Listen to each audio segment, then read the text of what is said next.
चुनावों और सर्वे का एक दूसरे से बड़ा करीबी रिश्ता रहता है और ये कोई हिंदुस्तान का ताज़ा लोकतांत्रिक इतिहास नहीं है। हम दुनिया के पुराने इतिहास पे भी चले जाएं तो जो आज के विकसित देश हैं, इंग्लैंड, अमेरिका जैसे, जो पहले से जहां लोकतंत्र चले आ रहा है, वहां पर चुनाव के वक्त सर्वे, चुनाव के बीच में सर्वे, किसी भी वक्त किसी नेता की लोकप्रियता का सर्वे, ये चलते ही रहते हैं, ये कभी ख़त्म ही नहीं होते हैं। वहाँ अमेरिकी राष्ट्रपति के मूल्यांकन को देखा जाता है कि इनकी रेटिंग इतने पॉइंट गिर गई है या इतने पॉइंट ऊपर हो गई है, यानी उनकी लोकप्रियता बढ़ गई है या लोगों की नाराज़गी बढ़ गई है। ऐसे सर्वे चलते ही रहते हैं। लेकिन अभी चूंकि 5 राज्यों में विधानसभा के चुनाव होने जा रहे हैं, इसलिए यहाँ से जुड़े हुए सर्वे अधिक मायने रखते हैं। इनमें भी, इन 5 राज्यों में भी सबसे अधिक फोकस लोगों का छत्तीसगढ़ के ऊपर है। छत्तीसगढ़ कई वजहों से खबरों में ज़्यादा है। तो मैं इस छत्तीसगढ़ को लेकर पिछले करीब 25 दिनों में जो 3 सर्वे आए हैं, उन 3 सर्वे के नतीजों को लेकर उनका विश्लेषण करने के लिए, उनको समझने के लिए आपके सामने यहाँ पर खड़ा हुआ हूँ। मैं छत्तीसगढ़ अखबार के यूट्यूब चैनल इंडिया आजकल के स्टूडियो से सुनील कुमार। मैं इस दौरान, इस आपसे बातचीत के दौरान मैं हैदराबाद में बसे हुए छत्तीसगढ़ के एक अखबार नवीस दिनेश आकुला से भी बात करूंगा, जो पिछले बहुत वर्षों से, पिछले 20-25 वर्षों से जो टीवी चैनलों में काम कर रहे हैं। पहले वो छत्तीसगढ़ के अखबारों में भी काम कर चुके हैं। वो छत्तीसगढ़ को अच्छे से समझते हैं, सर्वे को भी समझते हैं। उसकी वजह यह है कि बहुत सी सर्वे करने वाली एजेंसियां आंध्र से जुड़ी हुई हैं या आंध्र के संपन्न टीवी चैनलों के लिए वो सर्वे करती रही हैं। तो दिनेश आकुला को उसकी समझ है कुछ, तो मैं उनसे भी बात करूंगा। लेकिन फ़िलहाल जो मेरे सामने नतीजे हैं, अभी एकदम ताज़ा सर्वे जो कल ही आया है, यह है INS पोल स्ट्रैट ओपिनियन पोल 2023। IANS ये एक न्यूज़ एजेंसी है, प्रतिष्ठित न्यूज़ एजेंसी है। हम अपने अखबार के लिए भी इस न्यूज़ एजेंसी की खबरें लेते हैं। इस न्यूज़ एजेंसी ने यह सर्वे किया, एक दूसरी एजेंसी के साथ मिलकर किया, जिसका नाम है पोल स्ट्रैट। उसके साथ मिलकर इन्होंने ये सर्वे किया है और छत्तीसगढ़ के बारे में आंकड़े सामने रखे हैं। 90 सीटों की विधानसभा है छत्तीसगढ़ की। यहाँ पे इन्होंने कहा कि 62 सीटों पर कांग्रेस जीत सकती है। 62 सरकार बनाने के लिए 45 सीटों की ज़रूरत है। ये उससे काफ़ी ज़्यादा, ये उससे करीब 1.5 दर्जन ज़्यादा सीटें दे रहे हैं कांग्रेस को कि 62 सीटें मिल सकती हैं।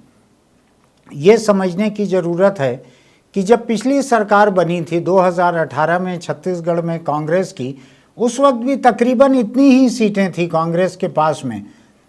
बाद में उसके पास में सीटें बढ़कर बाई इलेक्शन 5 उपचुनाव हुए जिसमें सीटें उन्होंने जीती। अभी उनके पास में 68 सीटें हैं, 68 कांग्रेस के पास में। 90 में से 68 बहुत होता है। कुल 22 सीटें ऐसी हैं जहां पर आज कांग्रेस के विधायक नहीं हैं। तो अब इसको हम देखें कि ये सर्वे किस तरह से ये जीत हार को बतला रहा है। आंकड़ों के लिए मुझको यहाँ झांकना पड़ेगा बीच बीच में। ये सर्वे 1 सितंबर से 13 सितंबर के बीच में हुआ है, यानी कल तक चला है ये सर्वे। और कल तक के आखिरी इकट्ठे किए हुए आंकड़ों को जोड़कर इसके नतीजे कल शाम को ही घोषित किए गए हैं। इसमें 68 सीटें जो हैं वो कांग्रेस के पास थीं, अब उनके पास 62 सीटें रह जाएंगी। ठीक है, सत्तारूढ़ पार्टी को एंटी इनकम्बेंसी का थोड़ा नुकसान होता है, लेकिन बीजेपी जिसके पास में 13 सीटें रह गई थी, उसके पास में अभी 27 सीटें हो सकती है। बीजेपी के लिए एक राहत की बात हो सकती है कि वो जिस तरह ज़मीन से 6 फीट नीचे दफन हो गई थी, तो अब वो ऊपर उभर कर वो 27 सीटें पा सकती है। लेकिन 90 की विधानसभा में 27 सीटों से अगरबत्ती भी नहीं जलना है। तो अगर ये सर्वे सही है तो भाजपा सरकार बनाने से बहुत दूर है, उसकी कोई गुंजाइश नहीं है। इसमें यहाँ पे छत्तीसगढ़ में किसी ज्योतिरादित्य सिंधिया को ढूंढ भी लिया जाएगा तो भी नहीं हो सकता, फासला इतना बड़ा रहेगा। तो ये सर्वे बतलाता है आईएनएस का कि 60% जवाब देने वालों ने भूपेश बघेल को सबसे लोकप्रिय मुख्यमंत्री माना है। 60% लोगों ने। भाजपा के रमन सिंह को 34% लोगों ने वोट दिया है। जब उनसे पूछा गया कि सरकार का कामकाज कैसा रहा, तो 50% लोगों ने भूपेश बघेल के काम को अच्छा माना है। इस एजेंसी के सर्वे का कहना है कि कांग्रेस को 44% वोट मिलेंगे, भाजपा को 38% वोट मिलेंगे, ऐसा इनका कहना है। मतलब यह है 6% का फासला रहेगा। अभी शायद 10% या उससे ज़्यादा का फासला है 2018 के चुनाव में, वो घटकर 6% रह जाएगा, लेकिन बहुत है 6% का फासला भी। मुझको ध्यान है कि एक पिछला चुनाव छत्तीसगढ़ का ऐसा था जिसमें भाजपा और कांग्रेस के बीच में 0.75 पौन फीसदी का फासला रह गया था। उस पौन फीसदी के फासले के मुकाबले 6% का फासला 10 गुना करीब है, 8 गुना तो है ही। तो इसलिए ये सर्वे जो कल आया है ये एकदम साफ साफ कांग्रेस की सरकार वापस लौटते हुए बतला रहा है और भाजपा को कुल 27 सीटें दे रहा है, जो पिछले बार उसको मिली हुई सीटों से करीब करीब दुगनी हो रही है आज जो विधानसभा में है उससे, क्योंकि जितने विधायक खोए भाजपा ने वो सारी सीटों पे कांग्रेस ने कब्जा कर लिया था। तो ये एक सर्वे है। अब मैं आपको एक और सर्वे की बात बतलाता हूँ। ये सर्वे भी बड़ा दिलचस्प है, ये भी अभी 2-3 दिन पहले ही ये सर्वे आया है। इस सर्वे में ये पूछा गया कि जिन 6 राज्यों में चुनाव होने जा रहे हैं, आप कहेंगे छठवां कहाँ से आ गया, तो छठवां 2024 में चुनाव होगा आंध्र प्रदेश में, जो कि तेलंगाना और आंध्र प्रदेश अलग अलग हुए थे। तेलंगाना का चुनाव अभी होगा छत्तीसगढ़ के साथ में, आंध्र का चुनाव बाद में होगा। तो ये सर्वे जो किया गया इसने 6 मुख्यमंत्रियों के बीच में ये देखा है कि लोगों की नाराजगी किससे अधिक है। ये बड़ा दिलचस्प सर्वे है, इसको ध्यान से सुनिए। लोगों की नाराजगी किससे अधिक है, तो ये समझ में आया कि लोग तेलंगाना के मुख्यमंत्री से सबसे ज़्यादा नाराज हैं। इन 6 राज्यों में तेलंगाना के मुख्यमंत्री सबसे ज़्यादा नाराज हैं। 50.2% लोग नाराज हैं तेलंगाना के मुख्यमंत्री से। उसके बाद राजस्थान के अशोक गहलोत, जो कि कांग्रेस के ही हैं, भूपेश बघेल की तरह जो कांग्रेस के मुख्यमंत्री हैं, उनसे 49.2% लोग नाराज हैं। ऐसा लगता है कि सचिन पायलट के लोगों ने बढ़ चढ़कर इस सर्वे में जवाब दिए हैं, तो इतने लोग नाराज हैं। इसके बाद हम आ जाते हैं आंध्र प्रदेश के YS जगन मोहन रेड्डी, इनसे 35% लोग नाराज हैं, 35। मध्य प्रदेश के शिवराज सिंह चौहान से 27% लोग नाराज हैं। और मिजोरम उत्तर पूर्व का राज्य है, इसलिए उसको साथ में कई लोग नहीं गिनते हैं। वहाँ के CM हैं जोरामथांगा, उनसे 37% लोग नाराज हैं। यानी आंध्र और मध्य प्रदेश से ज़्यादा नाराज़गी मिजोरम के मुख्यमंत्री से है। लेकिन अब हम भूपेश बघेल को देखें, इस सर्वे में उनको कहाँ पाया गया है, तो भूपेश बघेल से नाराज लोगों की संख्या 25.4 निकली है 100 लोगों में। 25% लोग नाराज हैं भूपेश बघेल से। ये सबसे कम नाराज़गी झेल रहे मुख्यमंत्री हैं।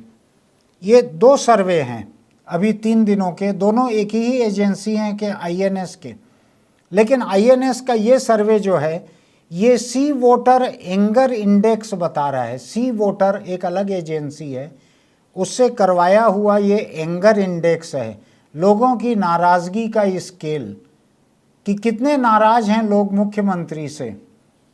तो जहाँ पर 50%, 49%, आंध्र में 35%, मध्य प्रदेश में 27%, मिजोरम में 37%, ऐसे नाराज़ हैं लोग वहाँ के मुख्यमंत्री से।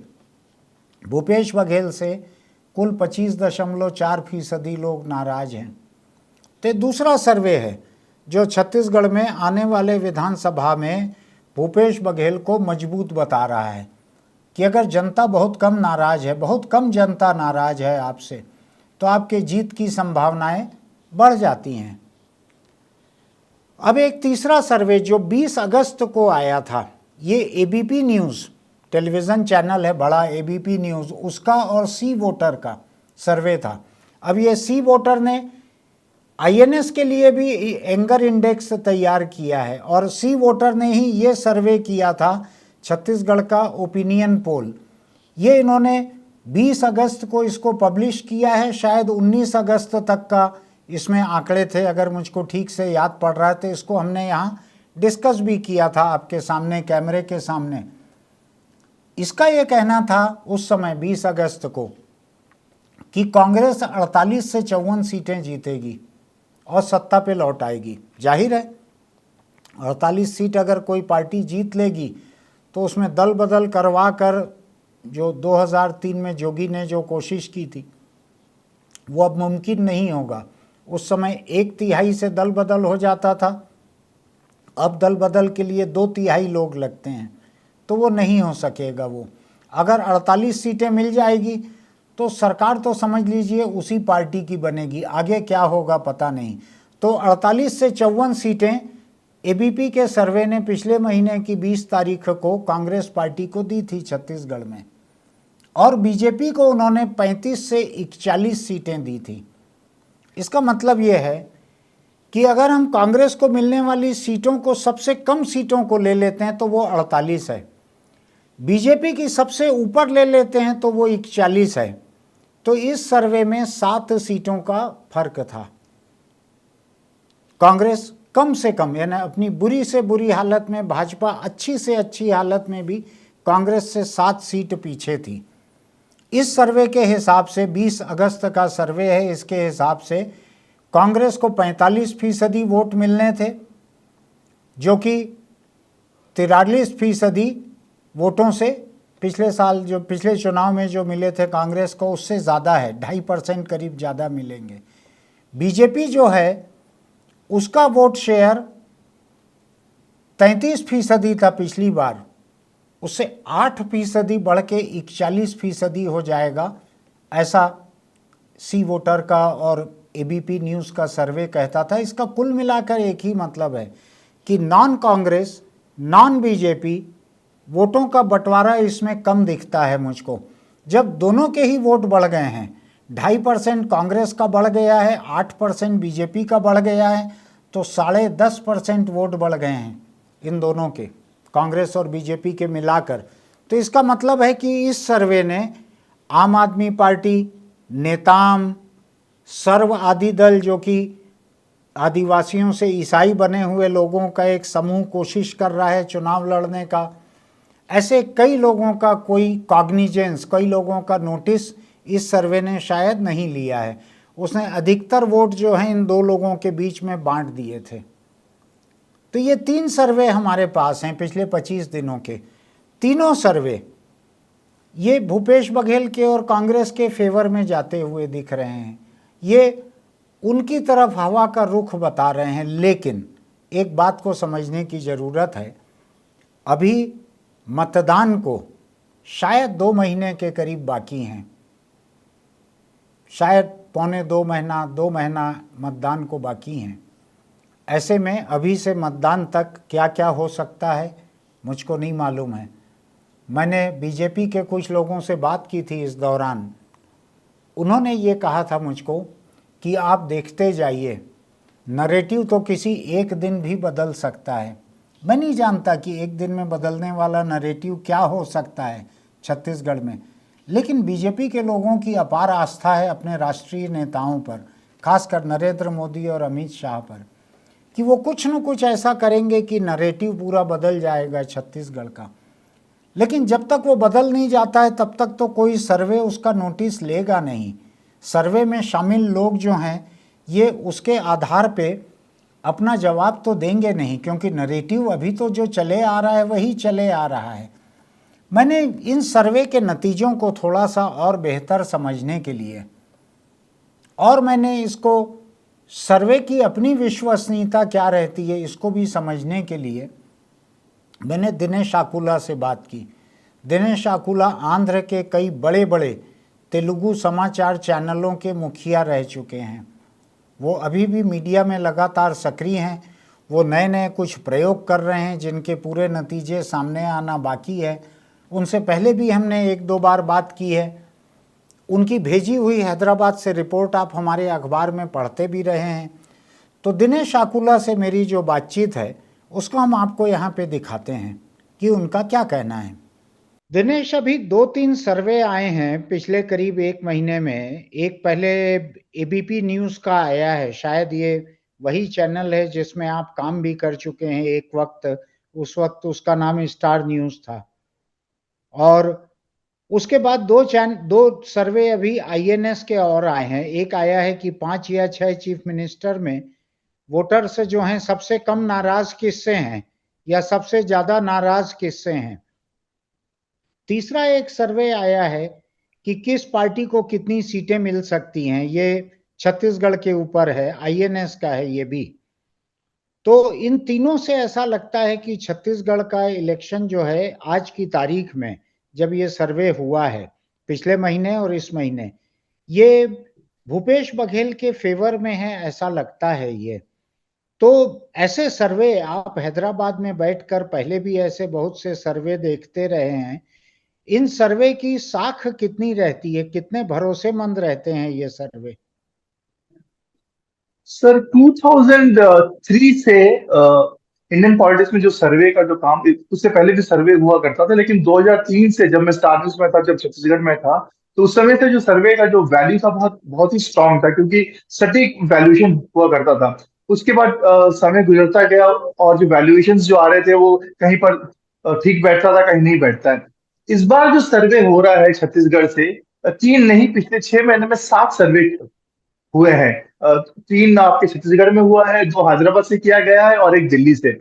जितने भी सर्वे हुए हैं इनके सैंपल साइज बहुत छोटे हैं सर, यही सबसे बड़ी दिक्कत है कि सैंपल साइज है बहुत छोटा है। जैसे आज जो लेटेस्ट सर्वे जो आपके पास आया आईएनएस का, उसका सैंपल साइज करीब करीब 3800 सर्वे है, सैंपल नहीं, साइज है। यानी कि छत्तीसगढ़ का सर्वे करीब 3600 सैंपल साइज है, ऐसा कहें उसको। जी जी सर। तो इतने छोटे सैंपल साइज में जो नंबर्स आते हैं, इसमें बताना काफी कठिन है। लेकिन फिर भी ये जो जितने भी कंपनी से जो सर्वे कर रही है, इनका जो ट्रैक रिकॉर्ड बहुत अच्छा है। इसलिए लगता है कहीं ना कहीं सभी का जो गोलमोल जो रीच पॉइंट, जो पॉइंट जहाँ रीच हो रहे हैं, वो भूपेश बघेल को एक अपर हैंड दे रहे हैं।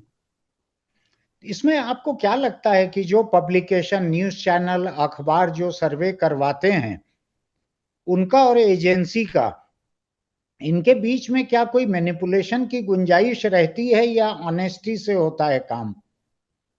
सर बहुत ही टफ क्वेश्चन आपने पूछा है, और यह पुट मी इन अ सूट, क्योंकि I'm जब known survey, I'm known for tough questions, Dinesh, you know that. Absolutely sir, being very honest, being very honest, जब एक न्यूज़पेपर या टेलीविजन ऑर्गेनाइजेशन जब एक किसी कंपनी के साथ वो डील करता है, जो सर्वे जो करती है उसके साथ, तो ये कंप्लीटली एक वन टू वन ऑनेस्टी के साथ होता है। जो चैनल ब्रॉडकास्टिंग कंपनी है या प्रिंट न्यूज़पेपर है, वो एजेंसी से कहती है भाई हमको इस पर्टिकुलर स्टेट का सर्वे चाहिए, तो वो एक परफॉर्मा देता है कि ये क्वेश्चन हम पूछेंगे। इसमें जो न्यूज चैनल और प्रिंट है, इसका कोई रोल नहीं रहता। जो भी रोल रहता है वो एजेंसी का होता है। एजेंसी अपना सर्वे करती है और रिपोर्ट दे देती है। तो जहां तक ऑनेस्टी की बात है, ये तो ऑनेस्टी चलता है। लेकिन कुछ एजेंसीज है, मैं मतलब किसी का नाम नहीं लूंगा, कुछ एजेंसीज है वो चैनल से जरूर पूछते हैं, क्योंकि मैं गुजर चुका हूँ उस सिचुएशन से, कि आपको किसी को नंबर्स देना है, कि मैनिपुलेशन तो होता है। इतना तो बिल्कुल सही है कि मैनिपुलेशन होता है, लेकिन keeping that aside, I will not put any point on the recent जितने भी सर्वेस हुए हैं उस पर कोई मैं टिकट टिप्पणी नहीं करूंगा, लेकिन मैनिपुलेशन तो होता है। अब ये जो सर्वे आए हैं, तीन तीन कम से कम मुझको याद हैं। आप कह रहे हैं कि 6 महीने में 7 सर्वे हुए हैं। तो जो आंकड़े मैं अभी देख रहा था पिछले कुछ देर से, ये 3 सर्वे के देख रहा था, एबीपी का और आईएनएस के 2 सर्वे। तो आपको लगता है कि ये सर्वे छत्तीसगढ़ का सही ट्रेंड बता रहे हैं? क्योंकि आप भी छत्तीसगढ़ बीच-बीच में आते रहते हैं, आप भी यहाँ के संपर्क में रहते हैं, आप यहाँ की खबरें भी कवर करते हैं, यहाँ के लोगों से आपकी बात मुलाकात भी होते रहती है। क्या अंदाज है आपका? जी, यदि हम सर्वे देखें, जितने भी सर्वेस हुए हैं अभी तक पिछले 6 महीने में, उनको देखें तो मोटा मोटी सभी सर्वे 4 और 5% का वोटिंग शेयर जो डिफरेंस बता रहा है कांग्रेस और बीजेपी के बीच में। लास्ट इलेक्शन जब हुआ था उस समय दोनों पार्टियों के बीच में 10% का जो गैप था, वोटिंग की बात कर रहा हूँ, वोटिंग परसेंटेज की बात कर रहा हूँ, वो गैप अभी रिड्यूस होके जैसे एबीपी न्यूज ने कहा कि 5% गैप है, आईएनएस का भी जो आया वो 6% गैप बता रहा है, और इससे पहले जो सर्वेस हुआ वो 3.4% गैप बता रहा है। तो यदि आप एवरेज लेंगे तो करीब करीब 5% का गैप आ रहा है। लेकिन सभी ये बता रहे हैं कि भूपेश बघेल और कांग्रेस जो है वो फिर से सरकार बनाने के कगार में है इस इलेक्शन में। तो ग्राउंड रियलिटी से ऐसा लग रहा है, जो जो खबरें आ रही हैं, जो सर्वेस आ रहे हैं, ऐसा लग रहा है कि एज कांग्रेस को है। ऐसा?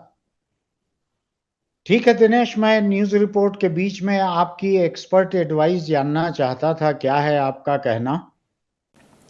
अभी आपने सुना कि दिनेश आकुला सर्वे के बारे में क्या कह रहे हैं और खासकर छत्तीसगढ़ के इन 3 सर्वे के बारे में उनका क्या अंदाज है। मुझको ऐसा लग रहा है कि वो इन सर्वे को अविश्वसनीय नहीं मान रहे हैं। वो ये मान रहे हैं कि उनको जो ज़मीनी रिपोर्ट मिल रही हैं छत्तीसगढ़ से, जो माहौल यहाँ का पता लग रहा है, वो इस सर्वे से बहुत अलग पता नहीं लग रहा है। ये बात समझने की ज़रूरत है जो उन्होंने कही, जोर देकर कही, कि इसका सैंपल साइज़ छोटा है। ये सैंपल साइज़ छत्तीसगढ़ में 3600 का सैंपल साइज़ है ये, जहाँ करीब करीब 2.25 करोड़ 3 करोड़ की आबादी है। वहाँ पे अगर ये सैंपल साइज़ इतना छोटा है, शायद 2.25 करोड़ 2 करोड़ मतदाता हैं, उनके बीच में अगर 3672 ये सैंपल साइज़ है अभी के आईएनएस के जो ताज़ा जो सर्वे है उसका, तो 3600 लोगों का सैंपल साइज़ बड़ा छोटा होता है। मुझको नहीं मालूम है कि आजकल सर्वे करने की जो एजेंसियां हैं वो किन आधारों पे सैंपल अपने तय करती हैं, किस तरह के लोगों को छांटती हैं कि उनको एक वर्ग का प्रतिनिधि मान लिया जाता है। आपको सर्वे के बारे में बतलाऊं, ये सर्वे अर्बन, रूरल, संपन्न, विपन्न, शिक्षित, अशिक्षित, किसान, नौकरी पेशा, मजदूर, तो साहूकार, ऐसे अलग अलग बहुत से पैमानों पर वोटर सैंपल को बांटकर उन तबकों के किसी किसी से बात करके ये सैंपल तय किए जाते हैं। इन्होंने खुद ही कहा है आईएनएस ने कि 3672 सैंपल साइज था इनका। अब इस 3672 में वो कांग्रेस की जो मौजूदा सीटें हैं, पिछले विधानसभा की नहीं, मौजूदा सीटें आज की जो 68 हैं, उसको घटाकर ये 62 कर रहे हैं। कांग्रेस का 6 सीटों का नुकसान बता रहे हैं। ये कल का सर्वे है। भाजपा जिसके पास में 15 सीटें थी पिछले विधानसभा चुनाव में, उनको 26 सीटें बता रहे हैं, 11 सीटों का फायदा उनको होते बता रहे हैं भाजपा को। तो अन्य को कुल 2 सीटें दे रहे हैं, अन्य को कुल 2। पिछली बार शायद 2 तो बसपा की थी, 5 जोगी कांग्रेस की थी। इस बार भी ऐसा लगता है कि नेताम का सर्व आदिवासी समाज, आम आदमी पार्टी, इनकी सीटें हो सकती हैं, लेकिन ये अदर्स को कुल 2 सीटें दे रहा है ये सर्वे। तो इस बात को समझने की ज़रूरत है। सैंपल साइज़ छोटा है, कितना एक्यूरेट है, कितना सही है, मैं उसके ऊपर नहीं जा रहा हूँ, उसको आंकने का मेरे पास कोई तरीका नहीं है। जो दिनेश ने कहा वो आपने सुना है। वोटों की जब हम बात करें तो कांग्रेस के पक्ष में 1% वोट बढ़ रहा है, भाजपा के पक्ष में 5% वोट बढ़ रहा है, और अदर्स जो हैं अन्य सभी का मिलाकर वहाँ 6% वोट घट रहा है। मतलब ये है कि ये सर्वे जो है ये अन्य लोगों को बहुत ही कमज़ोर आंक रहा है। इस सर्वे की नज़र में अन्य लोग जो हैं बिल्कुल ही कम सीट, बिल्कुल ही कम वोट पाएंगे। 6% वोट जो अन्य लोग खोएंगे वो 5% भाजपा को जाएगा, 1% कांग्रेस को जाएगा, ऐसा इनका कहना है इस सर्वे का। दूसरा ये है कि अधिकतम और न्यूनतम कितनी सीटें मिलेगी किसी को, तो इनका कहना यह है कि कांग्रेस को न्यूनतम 58 सीट मिलेगी, अधिकतम 62 सीट मिलेगी। बड़ा नैरो मार्जिन इन्होंने रखा है, कुल 4 सीटों का अपर लोअर में फ़र्क इन्होंने रखा है। कम से कम में 58 सीट कांग्रेस को और अधिक से अधिक 62 सीट कांग्रेस को। इसी तरीके से भाजपा का 4 सीटों का फ़र्क रखा है कि भाजपा को न्यूनतम 22 सीटें मिलेगी, अधिकतम 26 सीटें मिलेगी, और अन्य जो है इनको 0 से लेकर 2 तक सीटें मिलेगी, यानी अन्य की अधिकतम सीटें ये 2 गिन रहे हैं। आईएनएस का ये सर्वे जो है कल का, ये अन्य को कुल 2 सीटें ही गिन रहा है अधिकतम, 0 मिल जाए तो भी हैरानी नहीं है। अब इनके सर्वे का एक और तथ्य मैं बतलाता हूँ। भूपेश बघेल छत्तीसगढ़ का सबसे पॉपुलर कैंडिडेट कौन रहेगा, तो इन्होंने 3 नाम गिनाए थे सर्वे में। इसमें भूपेश बघेल को 60% लोगों ने पसंद किया है, रमन सिंह को 34% लोगों ने पसंद किया है, टीएस सिंहदेव को 4% लोगों ने पसंद किया है। ये इनके आंकड़े हैं, मैं इनकी अधिक व्याख्या करना नहीं चाहता हूँ, क्योंकि रमन सिंह को तो खुद उनकी पार्टी ने ही अभी सीएम का चेहरा घोषित नहीं किया है। रमन सिंह को तो सच ये है कि भाजपा ने कैंडिडेट भी घोषित नहीं किया है अभी। भाजपा के कई नेताओं से बात करें तो वो कहते हैं कि रमन सिंह को शायद पार्टी इस बार नहीं लड़वाएगी। तो ऐसे में उनको चेहरा बता के क्या नतीजा मिल रहा है इसके ऊपर मैं जाना नहीं चाहता, जो आंकड़े हैं वो आपके सामने हैं। एक और दिलचस्प है जिसको देखना चाहिए आपको, आईएनएस का सर्वे है, ये कल आया है रिजल्ट। प्रदेश में सबसे बड़े मुद्दे कौन से हैं? इसमें सबसे बड़ा मुद्दा आया है करप्शन, 29%। छत्तीसगढ़ में करप्शन को इस सर्वे में सबसे बड़ा मुद्दा कहा गया है, 29%। आपके सामने कुछ लोगों ने यहाँ मेरे से चर्चा में ये कहा होगा कि करप्शन कोई मुद्दा नहीं रह गया है देश में, पूरे देश में ही मुद्दा नहीं है। लेकिन इस सर्वे में दिख रहा है, जिन 3672 लोगों से बात की गई है, 29% लोगों ने करप्शन को इस प्रदेश का सबसे बड़ा मुद्दा बताया है। दूसरा, बिजली, पानी, सड़क, जो कि जनता की सहूलियत की 3 चीज़ें गिनी जाती है, उसको 26% लोगों ने उसको मुद्दा बताया है बड़ा। 26% लोगों के लिए सबसे बड़ा मुद्दा बिजली, पानी और सड़क हैं। 12% लोगों ने महंगाई को सबसे बड़ा मुद्दा बताया है। अब यहाँ पे बात थोड़ी गड़बड़ा जाती है कि महंगाई के लिए लोग जिम्मेदार किसको मानेंगे, मोदी सरकार को मानेंगे कि भूपेश सरकार को मानेंगे? पेट्रोल डीजल पे तो स्टेट गवर्नमेंट जो अपना टैक्स लगाती है उसके लिए तो शायद छत्तीसगढ़ सरकार को जिम्मेदार ठहराया जा सकता है, लेकिन बाकी तमाम चीज़ों के लिए तो तमाम अर्थशास्त्री देश की सरकार को जिम्मेदार मानते हैं, जो कि मोदी सरकार है। तो अब देखना है 12% लोग जो हैं ये महंगाई की तोहमत का घड़ा किसके सिर पर फोड़ते हैं, प्रदेश की कांग्रेस सरकार के या केंद्र की मोदी सरकार के?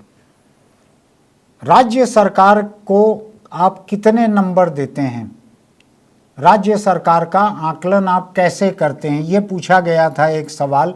इसके आंकड़े देखने की ज़रूरत है, बड़ा दिलचस्प है ये। 39% लोग मानते हैं अच्छा है, इस सरकार का कामकाज अच्छा है, 39%। लेकिन इससे जरा सा कम 38% लोग मान रहे हैं कि कमज़ोर है।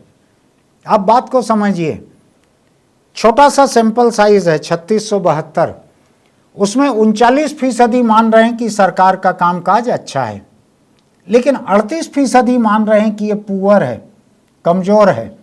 और दिलचस्प बात देखिए, 23% लोग मान रहे हैं कि औसत है। अब ये औसत को अगर ये कहा जाए कि आप ऊपर के दोनों में से किसी एक को चुनो, दोनों में से किसी एक पे टिक करो, गुड पर करो या पुअर पर करो, तो ये 23% लोग किधर जाएंगे? और ये गुड को बढ़ा देंगे कि ये पुअर को बढ़ा देंगे? ये थोड़ा ट्रिकी मामला है, ये थोड़ा दिलचस्प मामला है काफ़ी बड़ी संख्या एवरेज मानने वाले लोगों की है 23%। एक और चीफ मिनिस्टर की रेटिंग यानी भूपेश बघेल हैं यहाँ पर, उनकी रेटिंग, उनको 50% लोगों ने अच्छा माना है, 50% ने। 23% ने कमज़ोर माना है, पुअर कहा है, कमज़ोर 23% ने। 27% ने एवरेज कहा है।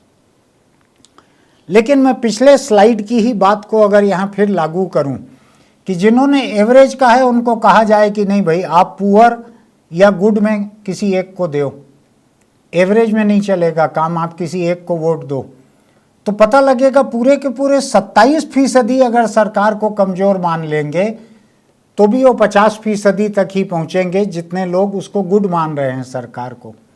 यानी यहाँ पर ऐसा लगता है कि मुख्यमंत्री भूपेश बघेल की अपनी जो छवि है उनके बारे में जनधारणा जो है वो 50% लोग, आधे लोग उनको अच्छा मान रहे हैं और उनको कमज़ोर और औसत मानने वाले लोग कुल मिलाकर भी उतने ही हैं।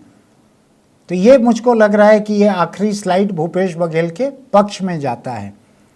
तो मैं इसका बहुत ज़्यादा मतलब अभी नहीं निकाल रहा हूँ, जो आंकड़े सर्वे में सामने आए हैं, चूँकि एजेंसीज़ ने सर्वे किया है इसलिए मैं उसको आपके सामने रख रहा हूँ।